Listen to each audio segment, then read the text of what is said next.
आदरणीय सभापति जी, राष्ट्रपति जी ने अपने अभिभाषण में विस्तार से चार सबसे बड़ी जातियों के विषय में हम सबको संबोधित किया था। युवा, नारी, गरीब और हमारे अन्नदाता। हम जानते हैं इनकी समस्याएं ज्यादातर एक समान है, उनके सपने भी एक समान है और उसके समाधान अगर करने हैं तो थोड़ा 19-20 का फर्क पड़ेगा, लेकिन इन चारों वर्गों के समाधान के रास्ते भी एक ही हैं और इसलिए उन्होंने बहुत ही उपयुक्त रूप से राष्ट्र का मार्गदर्शन किया है कि इन चार स्तंभों को मजबूत करिए, देश विकसित भारत की तरफ तेज गति से आगे बढ़ेगा।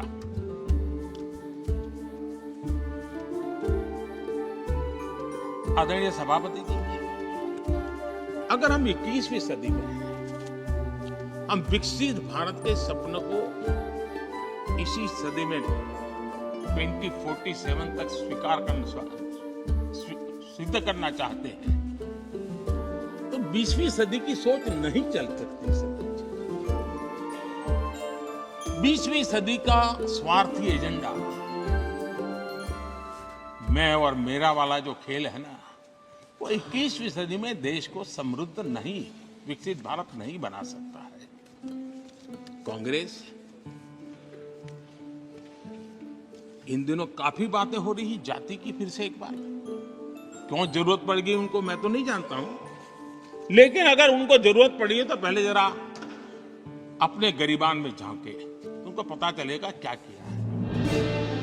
दलित, पिछड़े और आदिवासी, कांग्रेस जन्मजात उनकी सबसे बड़ी विरोधी है।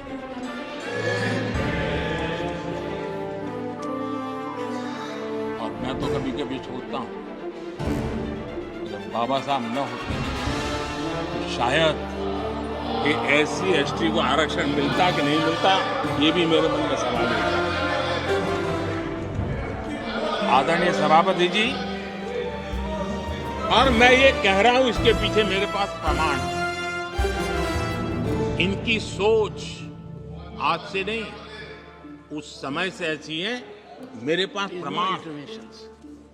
और मैं प्रमाण के सिवाय मैं यहां कहने के लिए नहीं आया।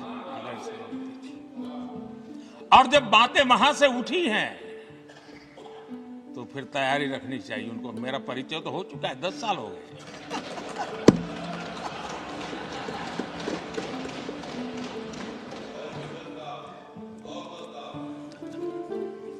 एक बार,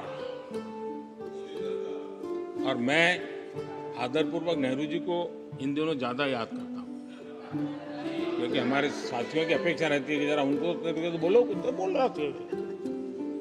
अब देखिए, एक बार नेहरू जी ने एक चिट्ठी लिखी थी और ये चिट्ठी मुख्यमंत्रियों को लिखी थी।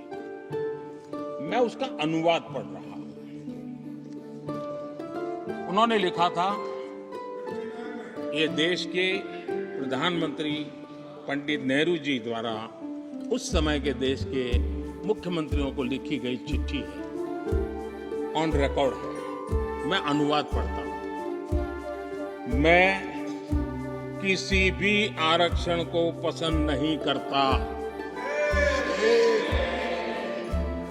और खासकर नौकरी में आरक्षण तो कतई नहीं।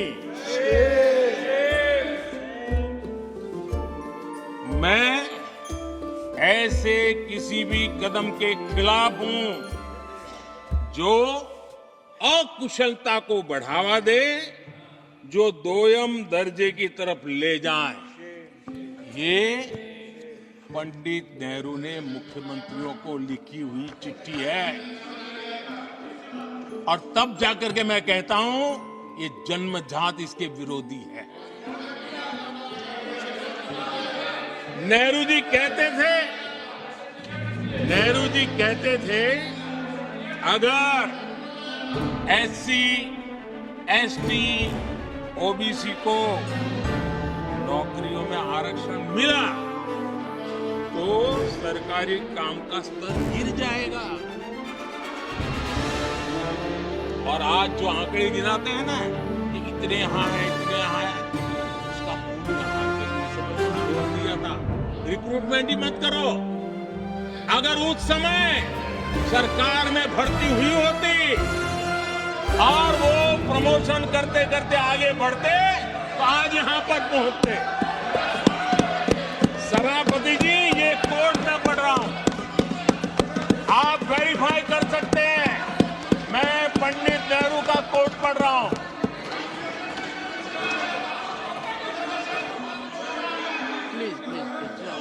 और आदरणीय सभापति जी, Leader of opposition was heard in rapt attention. Are you setting this example? Leader of opposition was heard in rapt सभापति attention. Ji. Please sit down. Sit down. आप तो जानते हैं नेहरू जी ने जो कहा वो कांग्रेस के लिए हमेशा से पत्थर की लकीर होता है। नेहरू जी ने कहा मतलब पत्थर की लकीर उनके लिए। दिखावे के लिए आप कुछ भी कहें, लेकिन आपकी सोच ऐसे कई उदाहरणों से सिद्ध होती है। मैं अनगिनत उदाहरण देख सकता हूं, लेकिन मैं एक उदाहरण जरूर देना चाहता हूं, और वह उदाहरण मैं जम्मू कश्मीर का देना चाहता हूं। कांग्रेस ने जम्मू कश्मीर के एससी, एसटी, ओबीसी को 7 दशकों तक उनके अधिकारों से वंचित रखा।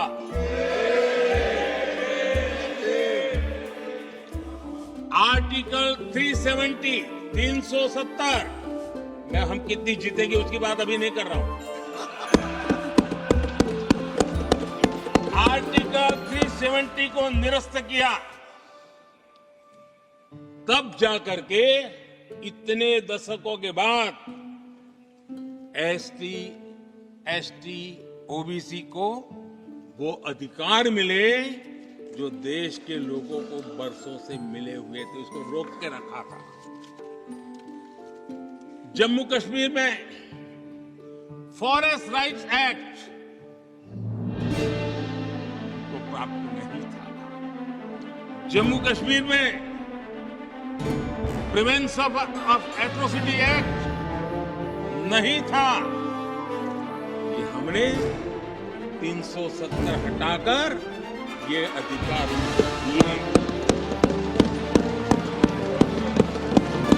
हमारे एससी समुदाय में भी सबसे पीछे पीड़ित कोई रहा तो हमारा वाल्मीकि समाज रहा, लेकिन हमारे वाल्मीकि परिवारों को भी 7 दशक के बाद भी जम्मू कश्मीर में रहे, लोगों की सेवा करते रहे, लेकिन डोमिसाइल का अधिकार नहीं दिया गया। ये है। और मैं आज देश को भी अवगत करना चाहता हूं कि स्थानीय निकायों में, लोकल सेल्फ गवर्नमेंट में ओबीसी के आरक्षण का विधेयक भी कल 6 फरवरी को लोकसभा में भी पारित हुआ।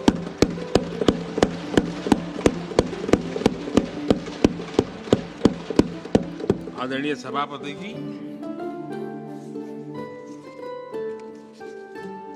एससी, एसटी, ओबीसी उनको बड़ी भागीदारी ने कांग्रेस और साथियों को हमेशा परेशानी रही है। बाबा साहब की राजनीति को, बाबा साहब के विचारों को खत्म करने के लिए कोई कसर उन्होंने छोड़ी नहीं है। वक्तव्य अवेलेबल है, चुनाव में क्या क्या बोला गया वो भी अवेलेबल है। इसको भारत रत्न भी देने की तैयारी नहीं थी, वो भी भाजपा के समर्थन से और सरकार बनी, तब बाबा साहब को याद। इतना ही नहीं, सीताराम केसरी अति पिछड़ी जाति से कांग्रेस पार्टी के अध्यक्ष उठा करके फुटपाथ पर फेंक दिया गया। ओबीसी, वो वीडियो अवेलेबल है, वो देश ने देखा। सीताराम केसरी के साथ क्या हुआ